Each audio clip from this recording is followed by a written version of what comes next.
Hey guys, it's Tarmon from the Basketball Boys podcast, here to bring you a video.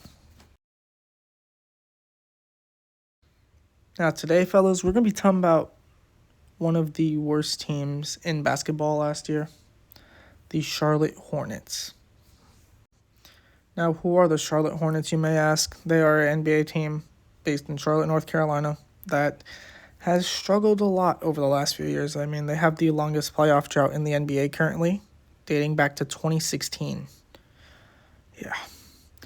But yeah, they also have not been to a conference finals. They've not been to NBA finals. It's just been a mess over there. They recently got new ownership, but I mean, things are starting to look up for them. Now, first off, let's talk about their coaching changes. Their main change, the head coaching position, which was previously occupied by Steve Clifford the last 2 years. And now they hired a guy from the Boston Celtics in Charles Lee, one of their more respected members of their coaching staff. So he came in from an NBA championship situation in the Boston Celtics, and now he's gonna try to help bring that similar type of culture and energy to the Charlotte Hornets. Now, a lot of people might be thinking, there's a long way to go. And yeah, there may be, but things are starting to look up for the Charlotte Hornets. And a lot of it is based on their new personnel that they have acquired over the last few years from trades and drafting. They have a good young team building right now. Now, I'm not saying that they're going to go out there and, win the finals or be the next dynasty or anything, but there is a lot to look forward to with this team. They have a lot of great young players, and the first one I want to talk about is the man himself, LaMelo Ball. Now, LaMelo Ball was the third pick in the 2020 NBA draft by the Charlotte Hornets. And I mean, he had a really good start to his career. He's been an all-star. He was a rookie of the year. But there has been one glaring issue with him. It's his health. I mean, over the first 4 years of his career, I mean, the guy's played in 184 games. That's out of, the last 2 years alone, he's played in 58 games. That's out of 164. So he's only played in 58 games of 164. That's a big issue. I mean, in 2021 to 2022, he played in 75 of 82 games. And the Hornets won 43 games and found themselves in the play-in tournament, where they did get destroyed by the Atlanta Hawks. But, I mean, I think LaMelo Ball alone won't make the Hornets a great team, obviously. But, last year he averaged 23.9 points per game, 8 assists, and 5.1 rebounds. And yes, that's only in 22 games. But in the year he was healthy, he averaged 20.1 points, 7.6 assists, and 6.7 rebounds per game. And he's been a pretty decent shooter over the course of his career, with the career three-point percentage of 37.4%. His field goals have been 42.7, which is not as great as you would probably like. But, I mean, the guy has the potential to be a double-double machine, similar to Halliburton in Indiana. I think he can run something similar to what the Pacers have done with the Tyrese Halliburton. It's about finding the right personnel.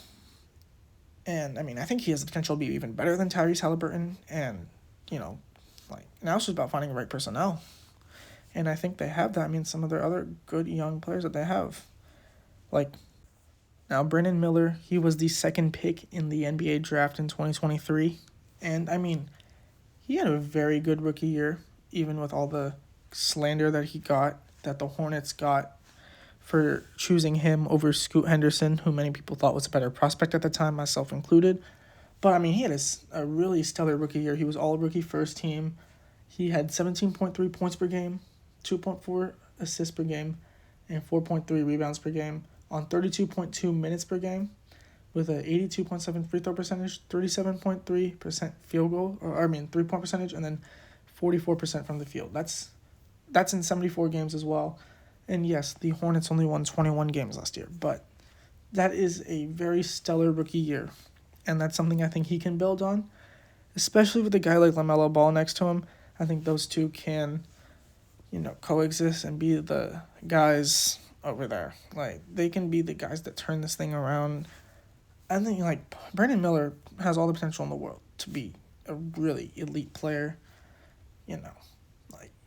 That's just how it is. He's just one of those great players. You also have a guy like Miles Bridges who averaged 21 points per game with 3.3 assists and 7.3 rebounds in 69 games. Him off the court is a not good person at all. Let's just keep that real. But if we're talking about just how he's played on the court, his last year he had 21 points per game. The last year he played before that, he had 20.2 points per game, 3.8 assists per game, 7 rebounds per game. He is a career, he'll make around 80% of your free throws. He'll shoot almost 50% from the field and 35% from three. I think he's a very productive player. And he's a very good complimentary guy that LaMelo Ball actually does like a lot. And there's a lot of chemistry with those guys. And obviously you have Mark Williams, who they drafted 15th overall back in 2022. And, his numbers last year were just incredible. He had 12.7 points per game and 9.7 rebounds per game. I think he can get to a double-double this year. And yes, that was only in 19 games, and he only played in 43 games his rookie year. That's another guy with a lot of injury concerns. But I think if he can continue ascent and stay healthy, the guy can be a double-double machine for a long time. And you're doing this with a point guard that's known to make players better, to pass the ball a lot. LaMelo Ball, yeah. I would like that, if the Hornets, those core four players right there have been great. Or, not have been great, but, there's a great group of core players to have. They have that settled in. You have other good young players like Trey Mann, who performed well when he came in last year. You have Nick Richards, who's a good backup center to have behind Mark Williams, and that can play and start when Mark Williams is injured. You also have Grant Williams, who has the playoff veteran experience, championship level experience. He's played in the NBA Finals with the Boston Celtics. And then obviously the new guys. You got with the 6th pick, Tijon Salon, who, he only averaged 9.7 points per game last year, but he is one of the better defensive players in basketball. He's one of the better defensive players in this draft. He's a very good 3-and-D wing, which is what got him drafted so early. He was the FIBA Champions Best Young Player in 2024, which is this year. And, he was a 6th overall pick by the Hornets. And he's somebody I think that can play a really integral part in the turnaround of the Hornets as a role player alongside those guys. And they also acquired Josh Green from the Dallas Mavericks. That's a really good get. This guy was starting in the NBA Finals. And he's a really good 3-and-D wing as well. So now you have added guys on the perimeter that can defend. Mark Williams can defend. Nick Richards can defend in the paint. They have good defense around those LaMelo Ball, Miles Bridges, and Brandon Miller. Keep that load off of them. But now you're adding these guys. I think this is a team, there's a direction here, and I think they can surprise a lot of people this year and make a run in the play-in tournament. I don't think they'll be a top 6 seed, but I think they can be in that 7 to 10 seed range, more likely closer to 10 than to 7. I think that there's a very clear top 8 in the Eastern Conference right now, but I think they can slide into the play-in spot at either 9 and 10 this upcoming season.